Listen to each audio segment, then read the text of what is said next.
নমস্কাৰ প্ৰিয় দৰ্শক, মই শেৱালী। আমাৰ চেনেলৰ অন্য এটি ভিডিঅ'লৈ আপোনাক স্বাগতম জনাইছোঁ। প্ৰিয় দৰ্শক, আজিৰ ভিডিঅ'টো বহুত গুৰুত্বপূৰ্ণ হয়। আমি কেতিয়াবা ৰাস্তাত খোজকাঢ়ি থাকোঁতে প্ৰায় নোট বা মুদ্ৰা পৰি থকা দেখিবলৈ পাওঁ। এনেকুৱা ধন পালে মানুহে আনন্দিত হয় আৰু লক্ষ্মী দেৱীৰ আশীৰ্বাদ বুলি গণ্য কৰি নিজৰ লগত ৰাখে। কিছুমান মানুহে দুখীয়া মানুহক বা প্ৰয়োজনীয় লোকক দান কৰে, কিন্তু টকা হঠাতে পোৱাটো কোনো সাধাৰণ কথা নহয় আৰু সকলোৱে এনেকৈ টকা নাপায়। এনে ধন পোৱাটো ভৱিষ্যতৰ পৰিঘটনাৰ লক্ষণ হ'ব পাৰে। কেতিয়াবা আমি বিভ্ৰান্ত হৈ পৰোঁ যে ৰাস্তাত পোৱা নোট বা মুদ্ৰাবোৰ কি কৰিম? আমি সেইবোৰ ৰাস্তাতে এৰি দিব লাগে নে নিজৰ লগত ৰাখিব লাগে? কিন্তু বেছিভাগ মানুহে ইয়াক মা লক্ষ্মীৰ আশীৰ্বাদ বুলি গণ্য কৰি ৰাস্তাত পৰি থকা টকাখিনি তুলি লয়। সেয়েহে আজিৰ ভিডিঅ'টোত আমি ৰাস্তাত পোৱা ধনৰ লগত জড়িত শুভ আৰু অশুভ সংকেতসমূহৰ বিষয়ে বিতংভাৱে বুজাই দিম। সেয়ে ভিডিঅ'টো সম্পূৰ্ণ শেষলৈকে চাব। প্ৰিয় দৰ্শক, ৰাস্তাত পৰি থকা টকাই সাধাৰণতে তাৎক্ষণিক দৃষ্টি আকৰ্ষণ কৰে। আকাৰত সৰু হোৱাৰ বাবে সকলোৰে দৃষ্টিত নপৰে।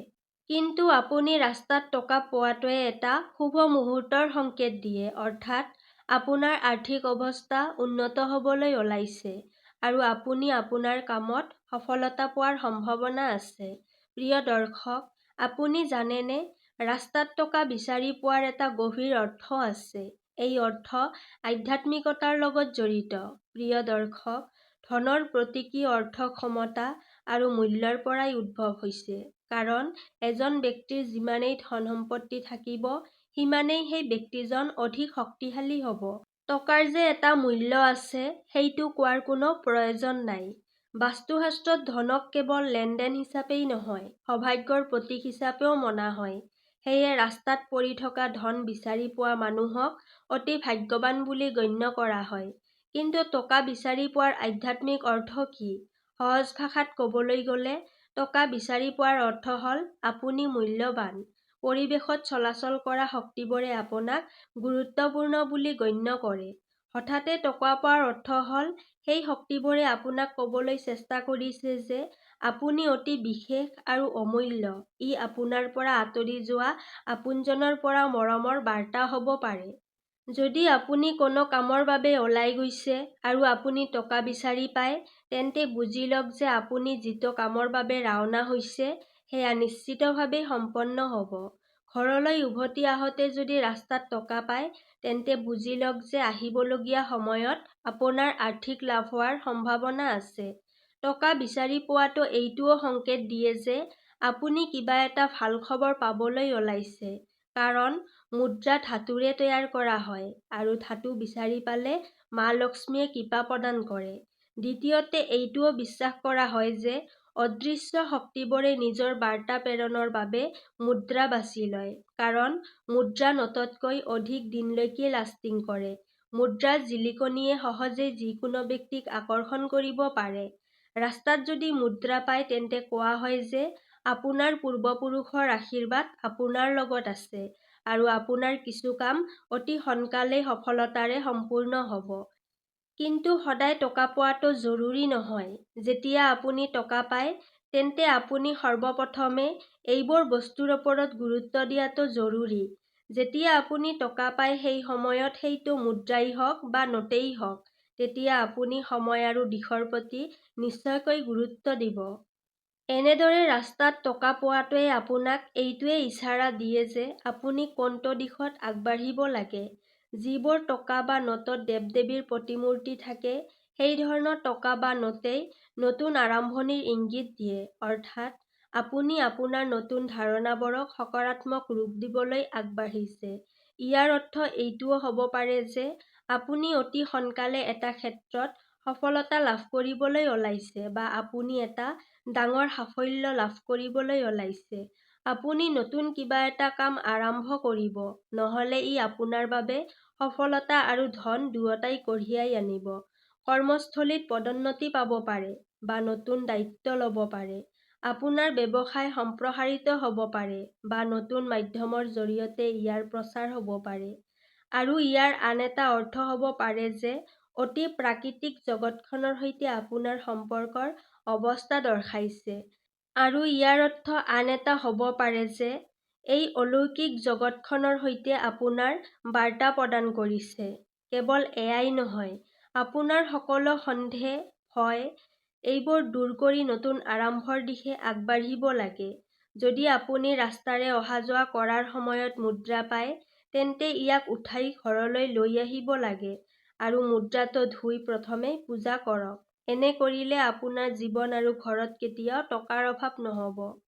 প্ৰিয় দৰ্শক, ৰাস্তাত বৃহৎ পৰিমাণত ধন বা নোট পোৱাৰ অৰ্থ হ'ল আপুনি সাৱধান হোৱাটো প্ৰয়োজন। ইয়াৰ অৰ্থ হ'ল আপুনি নিজৰ অন্তৰ্নিহিত প্ৰবৃত্তিক বিশ্বাস কৰিব লাগিব। আপুনি নিজৰ আভ্যন্তৰীণ চিন্তাধাৰাৰ প্ৰতি সচেতন হৈ সিদ্ধান্ত লৈ আগবাঢ়িব লাগিব। আপোনাৰ হৃদয়ে কি কৈছে ভালকৈ শুনা। ইয়াৰ লগত আপোনাৰ জীৱনত সকাৰাত্মক পৰিৱৰ্তন আহিব আৰু আপুনি যি পাব বিচাৰে তাকেই লাভ কৰিব পাৰিব। আপুনি নিজৰ লক্ষ্যত মনোনিৱেশ কৰিব লাগিব। ইয়াৰ ফলত সফলতা লাভ কৰিব। হঠাৎ পৰি থকা টকা পোৱাটোৱে ভৱিষ্যতে ভাল খবৰ পোৱাৰ ইংগিত দিয়ে। প্ৰিয় দৰ্শক, ভিডিঅ'টো আগুৱাই যোৱাৰ আগতে আপোনালোকক এটা বিনম্ৰ অনুৰোধ জনাইছো যে ভিডিঅ'টিত এটা লাইক কৰি ভিডিঅ'টো হাইপ কৰি দিব আৰু যদি আপুনি চেনেলটো এতিয়াও ছাবস্ক্ৰাইব কৰা নাই তেন্তে চেনেলটো ছাবস্ক্ৰাইব কৰি ৰাখিব। প্ৰিয় দৰ্শক, যদি আপুনি ঘৰলৈ আহি থাকোঁতে টকা ৰাস্তাত পৰি থকা দেখা পায়, তেন্তে আপুনি আপোনাৰ সঞ্চয় কৰি ৰখা ঠাইত ৰাখিব লাগে। এনে ধন আপোনাৰ কষ্ট উপাৰ্জনৰ ধনৰ লগত স্পৰ্শ নকৰিব। আপুনি ইয়াক কাগজত নাইবা কাপোৰেৰে মেৰিয়াই ৰাখিব লাগে। ইয়াক আপোনাৰ কষ্টৰ উপাৰ্জিত ধনৰ লগত স্পৰ্শ কৰিবলৈ দিয়া উচিত নহয়। প্ৰিয় দৰ্শক, কিন্তু সকলো ব্যক্তিয়ে একেধৰণে চিন্তা নকৰে। কিছুমান মানুহে এনে টকা নিজৰ লগত ৰাখিব নিবিচাৰে। নৈতিকভাৱেই শুদ্ধ। যদি আপুনি ৰাস্তাত বৃহৎ পৰিমাণৰ ধন পায়, তেন্তে সেইটো যাৰ ধন তেওঁৰ ওচৰলৈ এইটো পঠিয়াবলৈ চেষ্টা কৰিব। যদি সেই পাৰ্চটোত সেই ব্যক্তিৰ পৰিচয় বা জাননী দিব পৰা কিবা বস্তু থাকে, তেন্তে সেই মাধ্যমৰ জৰিয়তে পাৰ্চটো সেই ব্যক্তিৰ ওচৰলৈ পঠিয়াবলৈ চেষ্টা কৰিব লাগে, অথবা সেই একে ঠাইতে অলপ সময় ৰৈ অপেক্ষা কৰিব লাগে। হয়তো টকা বিচাৰি থকা মানুহজন তাত আহি পাব পাৰে। কিন্তু যদি তেনেকুৱা নহয়, তেন্তে আপুনি টকাখিনি কোনো ধাৰ্মিক স্থানত বা দৰিদ্ৰ লোকসকলৰ মাজত বিতৰণ কৰিব পাৰে। এই কথাটোও বুজি ল'ব লাগে যে ঈশ্বৰে জীৱনৰ প্ৰতিটো মূৰতে আপোনাৰ সততাৰ পৰীক্ষা লৈ থাকে। সেই টকাৰ পৰা আপুনি কিছু টকা নিজৰ ওচৰত ৰাখিবও পাৰে। এই টকাখিনি আপুনি খৰচ নকৰিব, বৰঞ্চ যত্ন সহকাৰে সংৰক্ষণ কৰি ৰাখিব। এইটো এটা শুভ সংকেত বুলি ধৰি ল'ব লাগে। যদি আপুনি নোটৰ গাদী বা টকা ভৰ্তি বেগ পায়, তেন্তে ই ভৱিষ্যতে ধন-সম্পত্তি লাভ হোৱাৰ সংকেত বুলি গণ্য কৰা হয়। ৰাস্তাত পোৱা ধন প্ৰকৃততে আপোনাৰ জীৱনৰ এক পৰীক্ষা হয়। এই পৰীক্ষাটোত আপোনালোকে সৎ আৰু সঠিক পদ্ধতিত উত্তীৰ্ণ হ'ব লাগে। যেনে, সেই ধনৰ কিছু অংশ প্ৰয়োজনীয় মানুহক দিব লাগে, কিছু অংশ মন্দিৰত অৰ্পণ কৰিব লাগে আৰু কিছু অংশ শুভ লাভ বুলি ধৰি আগলৈ নিজৰ বেয়া সময়ৰ বাবে ৰাখিব লাগে। সহজে পোৱা ধন কেতিয়াও নিজৰ দৈনন্দিন খৰচত ব্যৱহাৰ কৰিব নালাগে। আৰু যদি আপুনি ৰাস্তাত পোৱা ধন আনন্দ-ফূৰ্তিত খৰচ কৰে, তেন্তে আগলৈ গৈ কোনো না কোনো ঠাইত ইয়াৰ ক্ষতি ভোগ কৰিব লাগিব পাৰে। ইয়াৰ জৰিয়তে ঈশ্বৰে এই সংকেত পায় যে আপোনাৰ ভিতৰত দায়িত্ব লোৱাৰ ক্ষমতা নাই। আৰু এটা কথা মনত ৰাখিব যে যিদিনা আপুনি টকা পাইছে, সেইদিনেই একে পৰিমাণৰ টকা দান কৰিব নালাগে। প্ৰিয় দৰ্শক, যদি আপুনি ৰাস্তাত পৰি থকা টকা পায়, তেন্তে সেইটো কাৰোবাৰ হেৰুওৱা সম্পত্তি। কাৰোবাৰ টকা হেৰাই গ'লে বহুত দুখ লাগে। কষ্টৰে উপাৰ্জন কৰা টকা হঠাতে এইদৰে হেৰুৱালে নিশ্চিতকৈ প্ৰতিজন ব্যক্তিক চিন্তিত কৰে। এইদৰে ধন হেৰুওৱাটো এইটো সংকেত দিয়ে যে ঈশ্বৰে আপোনাৰ পৰীক্ষা ল'ব বিচাৰে। এইটো সংকেত দিয়ে যে আপুনি সেই অৱস্থাত কেনেকুৱা ব্যৱহাৰ কৰে। টকা হেৰুওৱাৰ পিছত আপুনি কাক দোষ দিয়ে? ঈশ্বৰৰ ওপৰত খং কৰে নে তেওঁলোকৰ ওপৰত বিশ্বাস কৰি পুনৰ ধন অৰ্জন কৰাৰ প্ৰচেষ্টাত জড়িত হৈ পৰে? প্ৰিয় দৰ্শক, আজিৰ ভিডিঅ'টো ইমানেই আছিল।